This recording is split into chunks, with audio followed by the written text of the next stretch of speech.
E...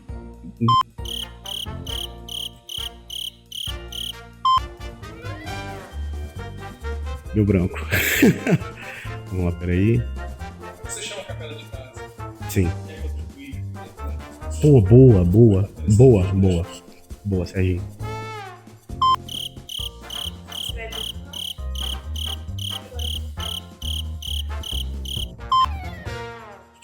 Para você que acompanha a gente no nosso canal, queria convidar você a estar participando com a gente aqui presencialmente. Nosso café da manhã rola aos domingos às 10 horas da manhã, todos os domingos, aqui na Rua Tupi 115, Cidade do Aço.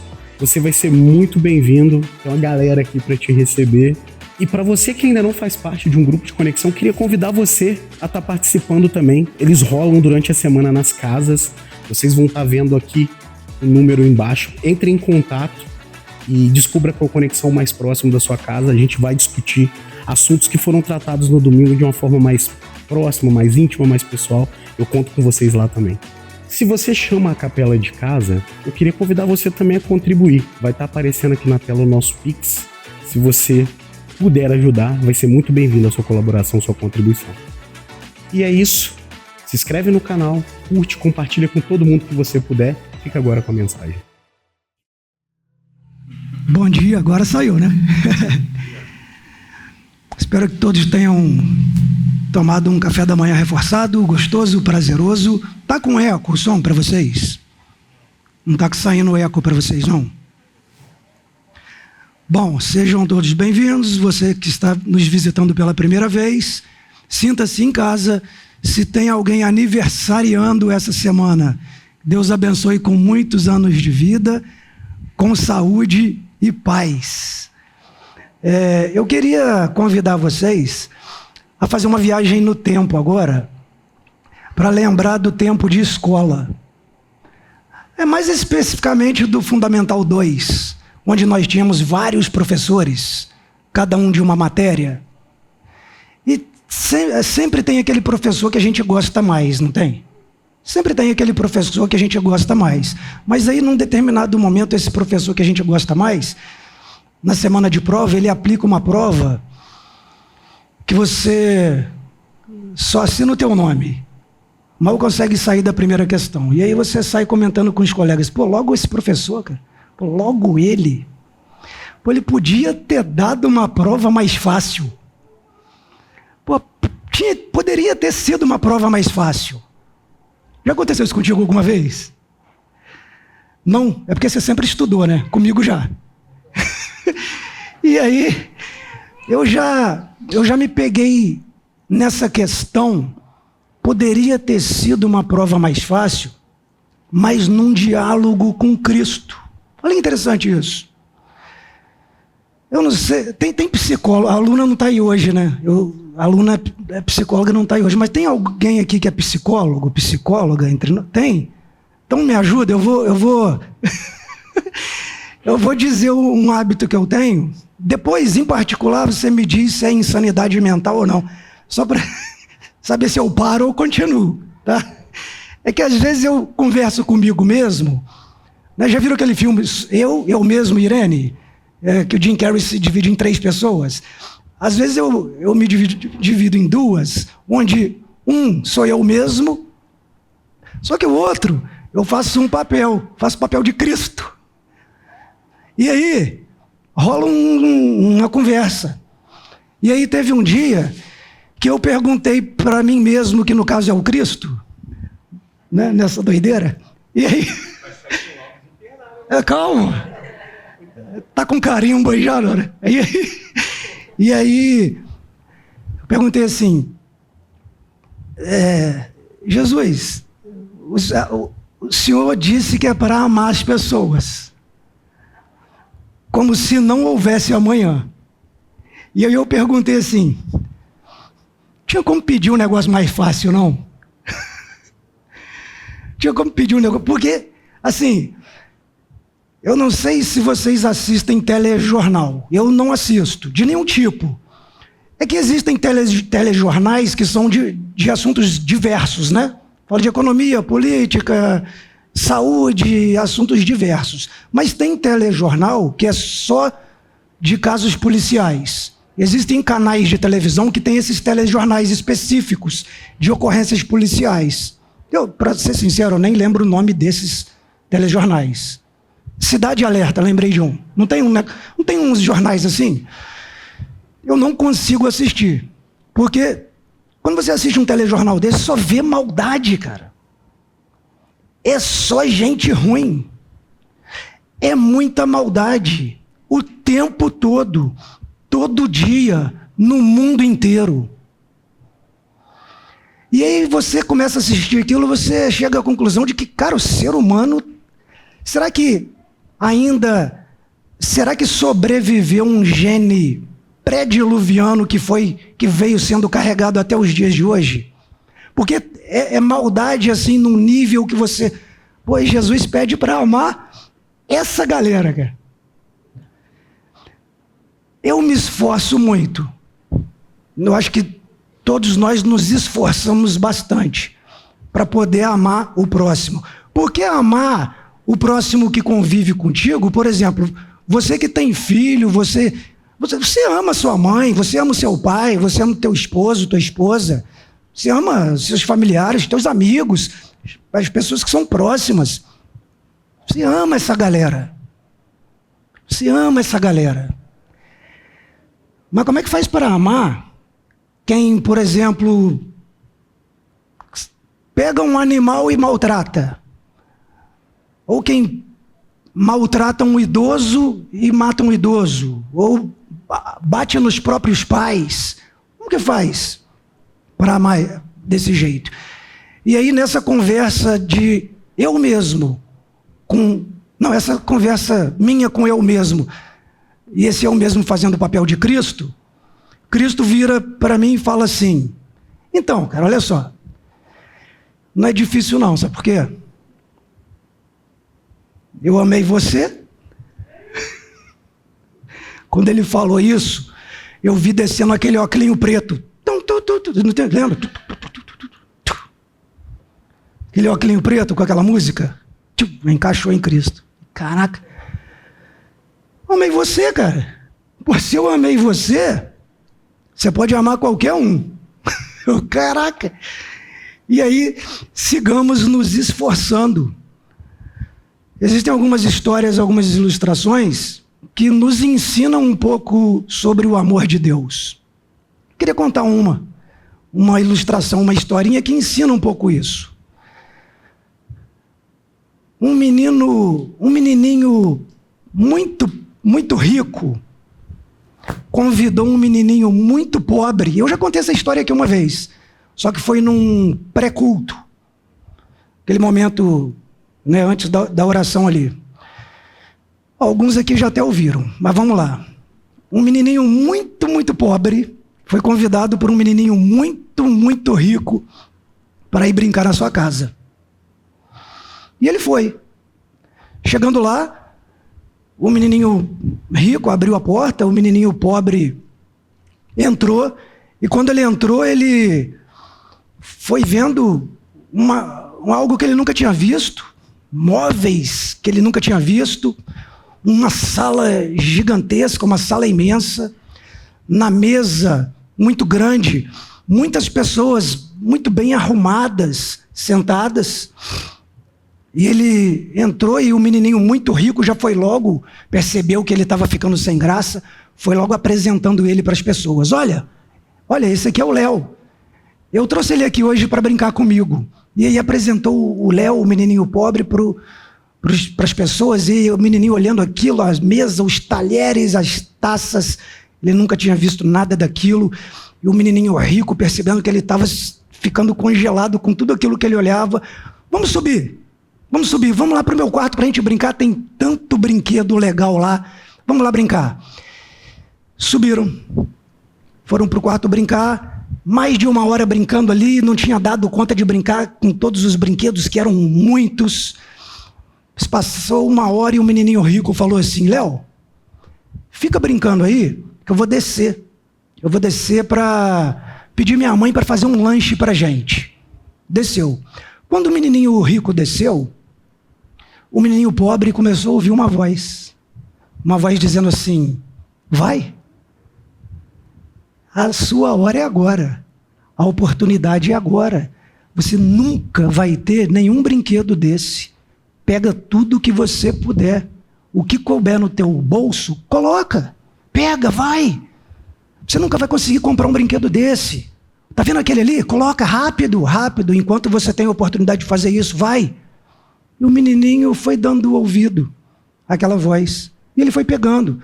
Todo brinquedinho que cabia no bolso dele, ele foi colocando no bolso. Foi enchendo o bolso de brinquedo. Quando o menininho rico subiu, já com lanche, ele entrou no quarto e o menininho pobre virou para ele e falou assim, olha, desculpa, eu tenho que ir embora agora. Eu tenho que ir embora, mas e o lanche? Não. Lembrei que minha mãe falou que era para eu ir embora. Olha, eu não posso ficar, não posso. Ele se apressou para garantir a posse daqueles brinquedinhos que ele tinha colocado no bolso. E começou a descer as escadas. Só que ele não se lembrava de que os 2 bolsos da bermuda dele estavam rasgados. Enquanto ele descia as escadas, os brinquedos foram caindo. Caiu o brinquedo de um bolso, caiu o brinquedo do outro, e os brinquedos foram caindo. E as pessoas na mesa, todas olhando assim, o que está acontecendo? E aí quando perceberam no rosto do menino o desespero e a aflição, eles descobriram o que tinha acontecido ali. Que o menino tinha roubado os brinquedos. E aí começou um a falar com o outro, aí, tá vendo? Eu não falei que isso ia dar problema? Eu não falei que isso não ia dar certo? Olha aí. Hoje, ele está pegando os brinquedinhos. Amanhã, ele vai entrar aqui, vai roubar nossas joias, vai roubar nosso dinheiro, vai até nos matar. E o menino, sem saber onde enfiar a cara, sem saber o que fazer, de repente, o menininho rico, escutando o barulho lá do quarto, veio. E o menininho rico apareceu lá no alto da escada, viu o que estava acontecendo, entendeu o que estava acontecendo e disse assim, Léo, peraí, poxa vida, mas caiu tudo, calma, vou ajudar você a pegar, calma, vou ajudar você a pegar. E foi descendo as escadas. E aí as pessoas olhando, ele disse, olha, eu dei o brinquedo para ele. Foi eu que dei. São brinquedos que eu nem brinco mais. Eu quis dar o brinquedo para ele. E foi descendo. Vamos, Léo, vou te ajudar a pegar.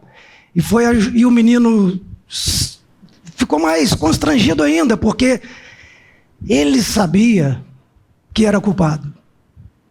Somente entre ele e o menininho rico estava a verdade. E aí o menininho rico, vamos, eu vou te ajudar. E ajudou ele a pegar os brinquedinhos e ele foi guardando os brinquedinhos com ele, foi guardando. E aí as pessoas na mesa já constrangidas ainda pediram desculpa para o menininho pobre. Ô Léo, desculpa, a gente na verdade não sabia o que estava acontecendo direito, a gente não sabia que ele tinha te dado os brinquedinhos, se desculpa. Se desculpou com eles e eles foram andando até a porta. O menininho chegou até a porta e, constrangido totalmente, colocou as mãos no bolso, retirou todos os brinquedos que tinham furtado e estendeu os braços para entregar o brinquedinho. Toma, me desculpa, eu roubei os seus brinquedos. E o menininho rico disse para ele, não, eu estou te dando. É de coração, é para você. Mas você me promete uma coisa? E o menininho pobre falou, o quê? Você volta amanhã?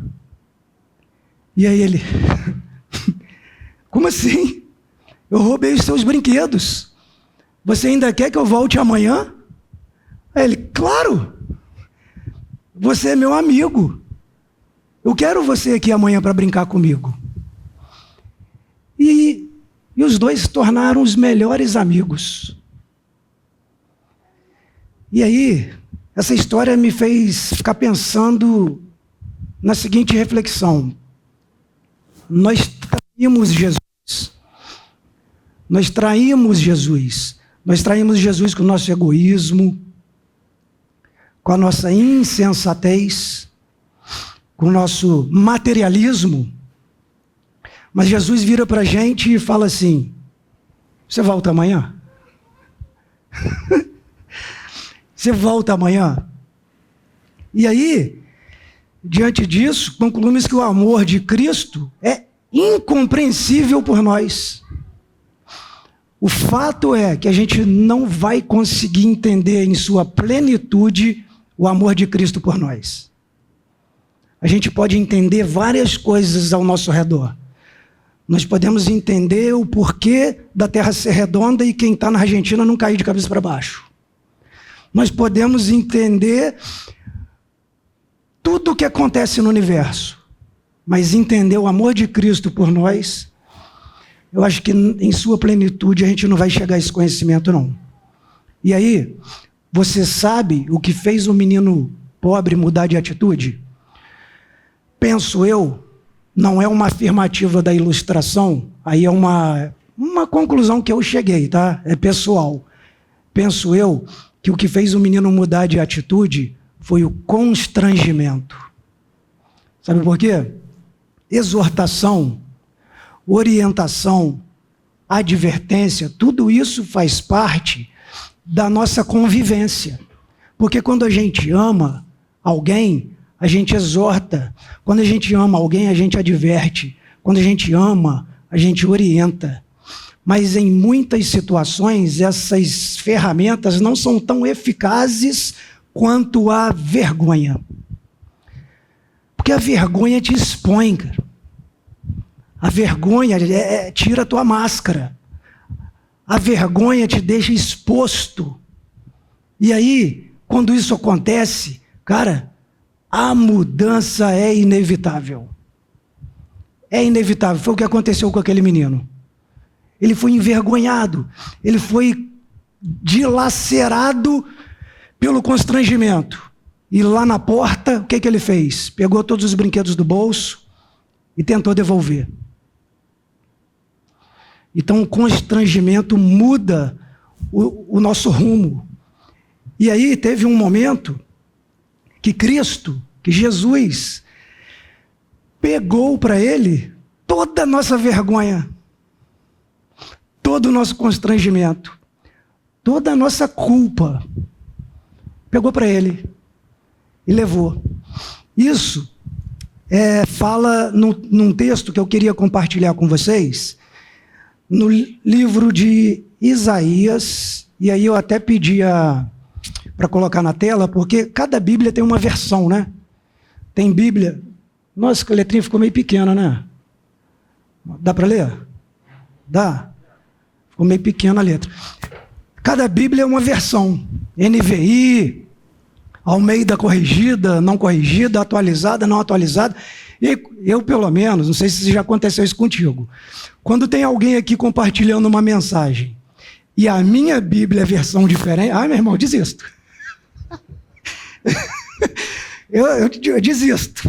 Vou ler nada. Fecho a Bíblia e vou só escutando, porque não dá. O cara está falando uma palavra, na Bíblia está outra. Pô, troço chato.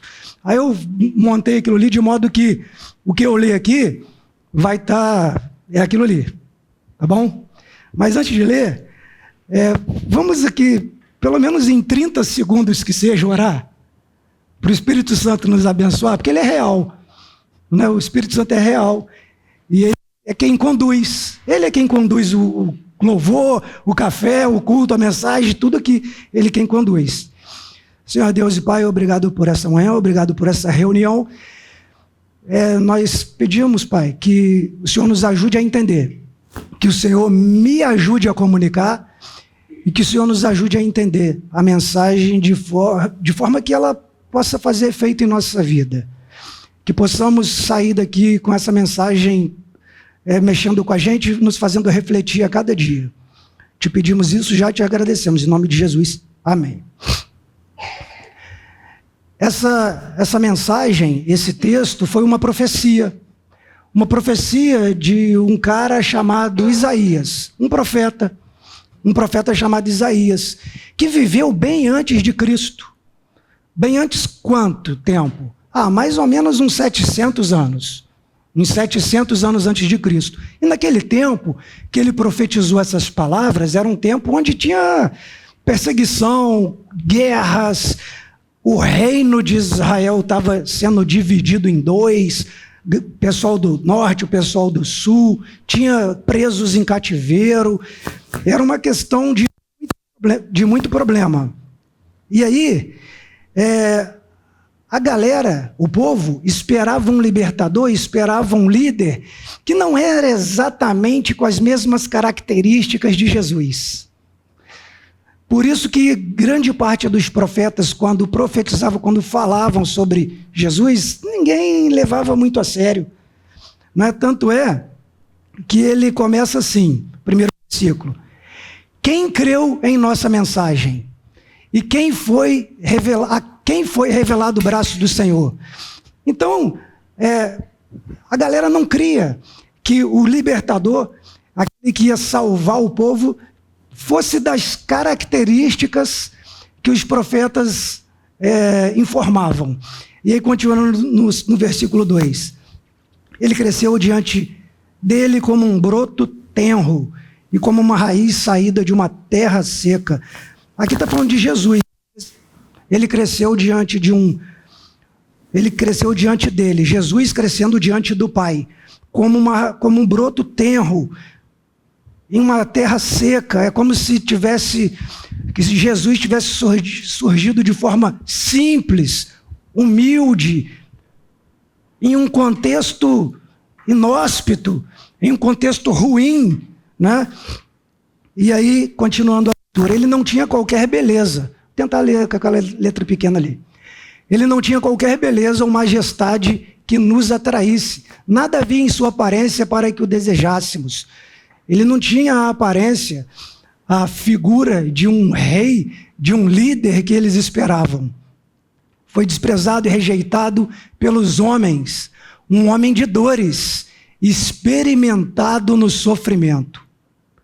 Como alguém de quem os homens escondem o rosto, foi desprezado e nós não o tínhamos em estima, ou seja, nós não o considerávamos. E aí o 4 continua. Certamente ele tomou sobre si, esse texto inclusive é bem conhecido no meio das igrejas, né? Certamente ele tomou sobre si as nossas enfermidades e sobre si levou as nossas doenças. Contudo, nós o consideramos castigado por Deus, atingido e afligido. Mas ele foi traspassado. Cuidado para não ler isso aí errado. Eu lia transpassado. Traspassado, que significa perfurado. Ele foi atravessado por causa das nossas transgressões. Foi esmagado por causa da nossa iniquidade. E o castigo que nos traz a paz estava sobre ele. E pelas suas pisaduras, pelas suas feridas, nós fomos curados. Pelas suas feridas, nós fomos curados. Que cura! Pelas suas feridas, pelas suas pisaduras, nós fomos reconciliados. Nós havíamos perdido a amizade com Deus. E aí, quando nós perdemos a amizade com Deus num ato de desobediência, através de um ato de obediência, nós fomos reconciliados. É o que está dizendo ali. Todos nós, como ovelhas, nos desviamos. Cada um de nós se voltou para o seu próprio caminho. E o Senhor fez cair sobre ele a iniquidade de todos. E aí, eu estava lendo sobre isso e como ovelhas nós nos desviamos e cada um seguiu seu próprio caminho. Sabe por que ovelha precisa de pastor? E agora estou falando de ovelha animal. Ovelha animal precisa de pastor? Porque ela é um dos animais mais sociáveis que existe. A ovelha não vive sozinha. Ela só vive em rebanho. Só em rebanho.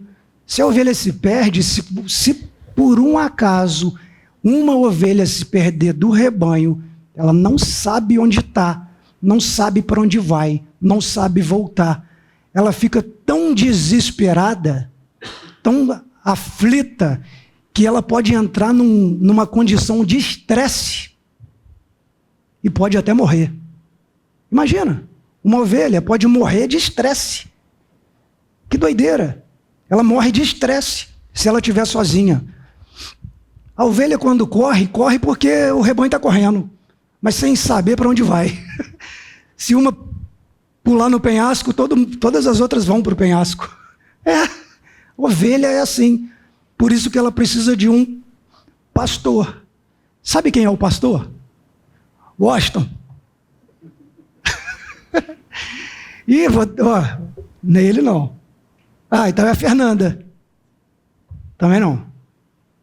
É o Dalber. Não. Sabe quem é o pastor? Não. Meu Deus do céu. Esse não é mesmo. Porque eu faço um esforço para gostar de gente, irmão. Rapaz, você não sabe o esforço que eu faço para gostar de gente. Aí alguém que pense assim, pô, Marcelo, não é possível, cara. Pô, você é um cara tão maneiro. É que eu finjo, pô.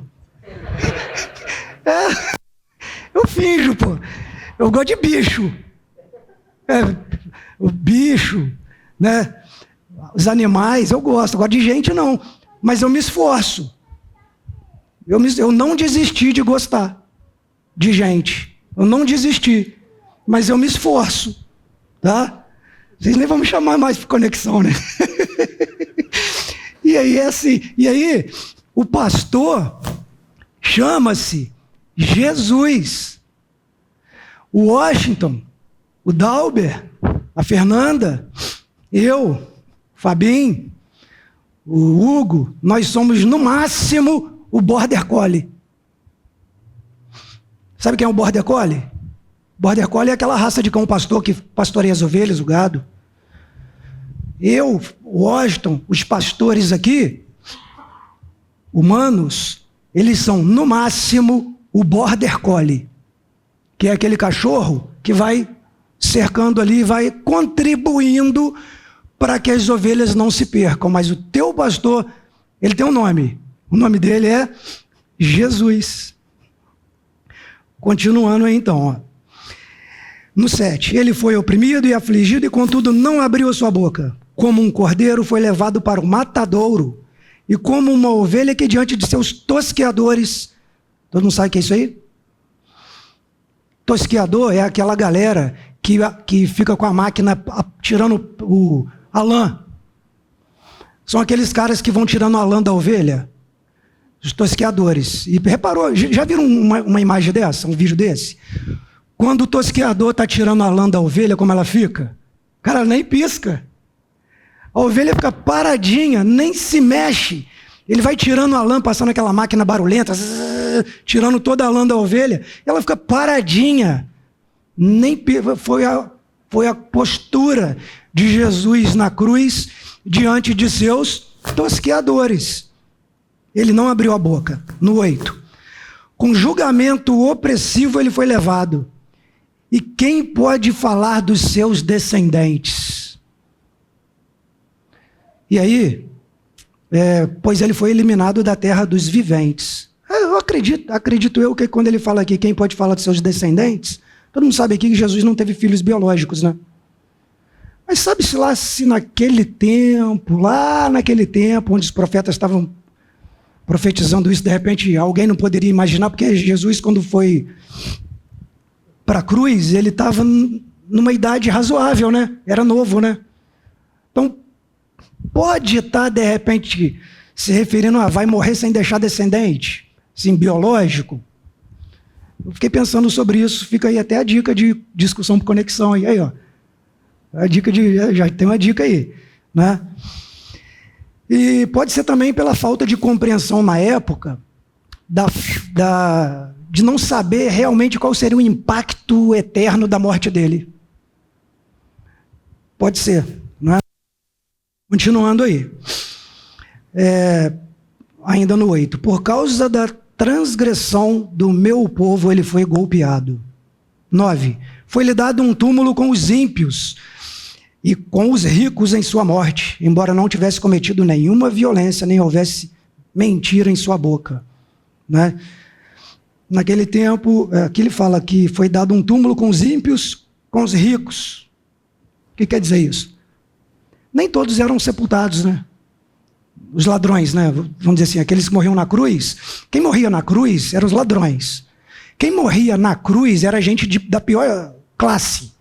Só era pregado na cruz, não valia nada vezes nada. Só morria na cruz essa gente. Em muitos casos, se a família não quisesse o corpo, não fizesse questão do corpo, do sepultamento, ficava ali apodrecendo. Os bichos iam comendo os restos mortais ali na cruz.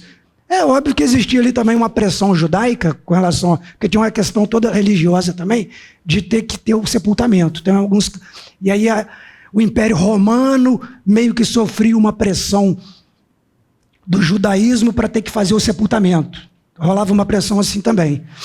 E aí, Jesus, que morreu como foi pregado na cruz, teve uma morte semelhante à morte dos indigentes, dos ladrões, dos que não valiam nada. Aqui está dizendo que mesmo assim ele foi sepultado, né? E com os ricos, porque ele foi doado a ele uma sepultura de um rico, né?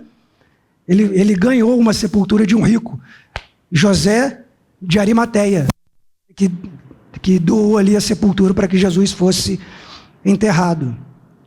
Continuando aí no 10, fala assim: contudo foi da vontade do Senhor esmagá-lo. Uma vez rolou um papo assim: quem matou Jesus? Foram os romanos? Foram os judeus? Quem matou Jesus? Cara, quando eu falei assim, foi Deus. Meu irmão, a galera olhou para mim assim: você está doidão, filho? Está doidão. Quem matou Jesus foi Deus? Como assim?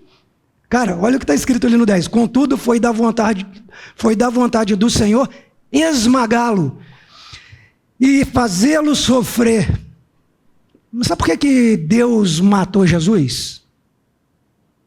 Deus matou Jesus para não nos matar. Deus esmagou Jesus para não me esmagar e não te esmagar. Foi por isso que ele fez isso com Jesus. Continuando ali. E embora o Senhor tenha feito da vida dele uma oferta pela culpa, ele verá sua prole e prolongará seus dias, e a vontade do Senhor prosperará em tuas mãos. Prole aqui não necessariamente, né, foi o que estava falando ali anteriormente da descendência, né? Prole não necessariamente filhos biológicos, mas aqui eu considero como se fosse, entendo como se seja a igreja. Qual é a prole de Cristo? A igreja. A igreja é a prole, né? Depois do sofrimento, no 11, depois do sofrimento de sua alma, ele verá a luz. Em algumas versões não tem nem a luz, tá? Não existe essa parte aí. Que seria o quê? A luz é a ressurreição, a vida. Depois do sofrimento da sua alma, ele verá a luz e ficará satisfeito. Ou seja, ele vê, após a ressurreição, Cristo conclui que valeu a pena todo o sofrimento. Valeu a pena sofrer, valeu a pena ser esmagado, valeu a pena todo esse sofrimento. Cara, se isso não me constranger, irmão, se todo o sofrimento, toda humilhação, toda vergonha, todo apedrejamento, toda cuspida, se tudo aquilo, depois disso tudo, Jesus falar, valeu a pena tudo isso. Se isso não me constranger, porque eu ainda estou morto. Morto não tem como escutar. Então, continuando aí. Depois do sofrimento da sua alma, ele verá a luz e ficará satisfeito pelo seu conhecimento. É o conhecimento aqui não um simples saber dos fatos, mas porque o saber dos fatos, a gente pode chegar a esse nível de conhecimento. Saber dos fatos. Como que as placas tectônicas se movimentam, como isso acontece, como a outra coisa. O saber dos fatos todos nós podemos saber. O que está dizendo aqui, esse conhecimento aqui de Cristo, é conhecimento relativo à vontade de Deus. E aí eu pergunto, você sabe qual é a vontade de Deus para a sua vida? Será que eu sei qual é a vontade de Deus para a minha vida? Então é desse conhecimento aqui que ele está falando. No 12, para terminar, por isso eu lhe darei uma porção entre os grandes, e ele dividirá os despojos com os fortes. A redenção, a salvação, a vida eterna, ou seja, os despojos com os fortes, ou seja, com os salvos, com os numerosos, com aqueles que irão herdar com ele a salvação. Porquanto ele derramou sua vida até a morte, e foi contado entre os transgressores, pois ele levou o pecado de muitos e pelos transgressores intercedeu, ponto final até aí. E aí, esse texto mostra o tipo de aflição que Cristo sofreu, o tipo de humilhação, o tipo de vergonha que caiu sobre ele. E aí lembra que eu falei lá no início? De repente, o que é mais eficaz para nos fazer mudar o caminho? O que é mais eficaz para fazer a gente mudar de direção? O que é mais eficaz para nos converter dos maus hábitos, dos maus caminhos? Vergonha. Constrangimento. E Cristo levou. E aí, gente, eu anotei um monte de coisa que eu falei nada. E nem vou falar. Vou falar não, já deu 35 minutos. Tá bom. Tá bom, gente. Mas aí, já que eu não vou falar nada que eu anotei, fica para trás. Fica para uma outra ocasião. Quem quiser, depois eu mando foto. Tiro foto aqui e mando. Mas já que eu não vou falar nada do que eu anotei, vou deixar aqui uma reflexão para a nossa semana, para a gente discutir a nossa conexão, né? Sobre a salvação, sobre esse sacrifício que fez com que nós herdássemos a vida eterna. Sobre a salvação, veja que a salvação ela não é você tentar ser melhor, tá? A salvação não é você tentar ser melhor, até porque não tem mérito nenhum nisso, tá? Não existe mérito na salvação, não. A salvação é você confiar totalmente em Cristo e deixar que a obra do Espírito Santo vai te transformando no dia a dia, no caminho, um passo de cada vez. Porque todo mundo aqui já deve ter ouvido assim em cultos frases do tipo: hoje a sua vida vai mudar. Hoje, aquele processo que está engavetado, Deus vai cortar a fila dos outros, né? Hoje, o teu carro vai sair da oficina. O meu está desde outubro. Vou pegar dia 12. Desde outubro, pô. Sabe essas mensagens? Hoje, Deus vai escrever uma nova história na tua vida. Hoje. Cara, não é assim. Santificação é um processo. Conversão é um processo. Onde nós temos que morrer todo dia. Todo dia nós temos que morrer.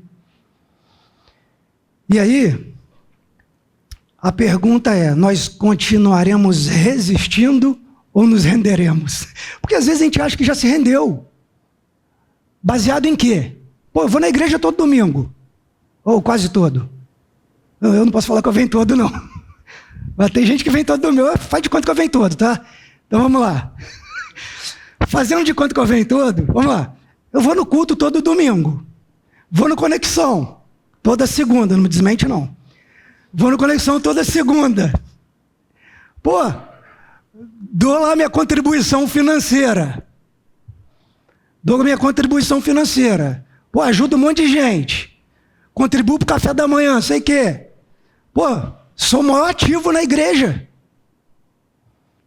Cara, isso não é sinal de que eu me rendi. Sinal de que eu me rendi é quando eu olhar para aquele que eu odeio e perceber que eu não odeio mais. Sinal de que eu me rendi é chegar à conclusão de que eu preciso entrar no meu carro e ir lá na casa daquela pessoa que eu nunca consegui perdoar e perdoar. É o sinal de que eu me rendi. Mas é pesado. É pesado isso. Mas essa é a proposta. Que tenhamos um restante de semana abençoado. Que tenhamos uma conexão abençoada durante a semana. Eu não gosto de vocês. Mas eu amo vocês. Eu não gosto de ninguém aqui. Mas eu amo. Porque existe uma diferença entre gostar e amar. Inclusive, em alguns casos, às vezes a gente precisa até manter um certo distanciamento para continuar amando. Já ouviu falar disso? Mas isso é uma outra pregação, vou continuar falando sobre isso não é? Não deixe de amar. Se você não consegue, se esforce. Você pode ficar de pé para a gente orar?